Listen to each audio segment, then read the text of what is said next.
大家好，有车都汽车视频。今天给您带来的是一台2015年的吉普自由光。那么在国外，也就是说北美地区叫的是 Cherokee 小切诺基。好了，那我们来聊一下这台车，并不是因为我之前没有聊过，或者说没有给您带来过这台车，只是因为这台车是一个2015年的，而且公里数呢比较高了啊，13万多公里。所以我们来聊一下这个吉普车型，或者说这种克莱斯勒车型在高公里数之后会发生一些通病，和这台车给我现在带来的一个驾驶感受。好，我们来聊一下。首先2015款的这个吉普自由光呢，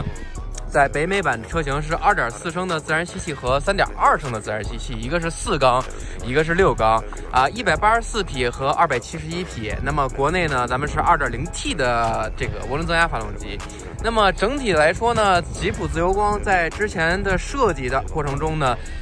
并不是很讨喜。首先，眯眯眼这个设计并不是让很多人都能接受的，包括我本人也是非常不接受这种造型的。不过呢，现在看起来这种眯眯眼的造型，不知道大家有没有看全新2023年的宝马 X7 呀，还有7系呀，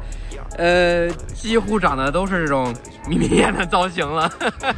所以呢还是比较有意思的。好，其他的我们来看一下，外观方面不多说了啊，这车仁者见仁，智者见智吧。好，我们来看一下这个后备箱。那么后备箱的地方呢是，之前我们聊的时候呢，主要聊了它这个大小啊、空间啊，其实整体空间是不错的，包括这个有地方有一个滑轨。那么在这个地方呢，大家可以看啊，这有一个盖板。其实呢，这个并没有什么特别大的用处，它主要是帮你阻挡这个较大的物品去滑动，因为它这有一个坎儿嘛，你看啊。但是呢，其实并没有什么卵用啊。打开底下之后呢，是一个储格，储格底下是一个这个备胎。那么其他的话呢，我们把车关上的时候呢，可以看到这个位置啊，这有一个锁。也就是锁车的这么一个按键，在你用完后备箱，你可以把它锁上。这款车是没有这个电动后备箱的。其他的呢，打开后座来说的话呢，后座没有加热，它只有一个出风口，底下呢是一个电源接口啊。这个地方呢是把这个后排座椅调整角度的这么一个拉环啊。好，我们上前面来，主要聊一下这台车的一些通病啊，这种美系车的通病。好，首先呢，大家都知道美系车的做工呢，确实是让人诟病的啊。整体这个车到现在是13万3000公里，开始有异响了啊，哪儿都是嘎吱嘎吱嘎吱响的，包括它车门变得也非常的松散，尤其这个拉手关上的质感，你可以听啊，非常的差。然后在这个地方你拉，你就感觉很松散。那么这就是美系车的这种做工啊，这是第一点。第二点 ，AC 也就是空调啊，夏天的这个制冷，大家可能听不太出来啊，但是它这个压缩机工作的时候有非常大的动静。那么这个也是美系车的一些通病。那么之前收了一台道奇啊，一个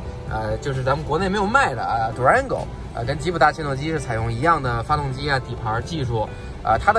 它的 AC 也就是空调压缩机也出现了这种问题，而且维修起来在北美地区呢并不便宜。那么好，这是另外一点。那么再往下聊其他这些按钮呢，还算是比较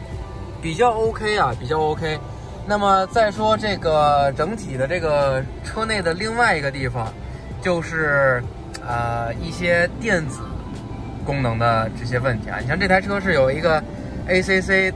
自适应巡航，但是呢，也不是我第一次遇到这种事情啊。这个车过了10万公里呢，也不知道是因为它的盲点辅助，经常下雨啊，导致进水啊，或者说它的做工确实差。它的盲点辅助呢，一直是会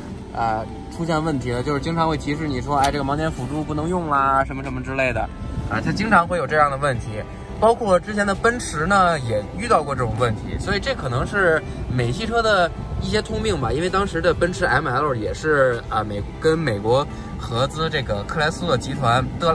戴勒姆和克莱斯勒集团一起生产的 ML， 所以他们都有这样的通病啊。那么可能这是我对这台车的一个认知。那么再说另外一点，就是整个车的这个底盘，整个车的底盘呢，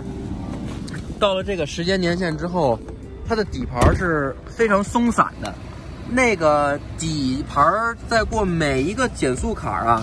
做每一个减速考的时候，这个车的底盘就是你能感觉到每一次细小的震动和颤动。那么这个就是美系车所谓很多的通病啊，它底盘真的是很散。那么包括你别看奔驰 ML， 之前奔驰 ML 它也是这个戴勒姆公司跟这个克莱斯勒集团一起在美国生产的，所以它的那个确实也有这样的问题。那么说一个小细节啊，对于自由光来说，自由光咱们想放点这个零用钱啊，比如说咱们男性同胞们，咱们想藏点私房钱在车里，前排的副驾驶打开，有一个较深的储物格，这是前排的副驾驶啊，这有一个拉环，一拉就起来了。所以这条视频呢，还是不要让咱们的老婆啊、爱人啊、对象看到了。好了，这就是这期有车的汽车视频给您带来的一台2015年的吉普自由光，讲一讲通病啊，讲一讲它这些的小毛病。不过这种美国车，如果您只是说我想我不要求那么高的做工质量，我不要求这个车它有什么样的这些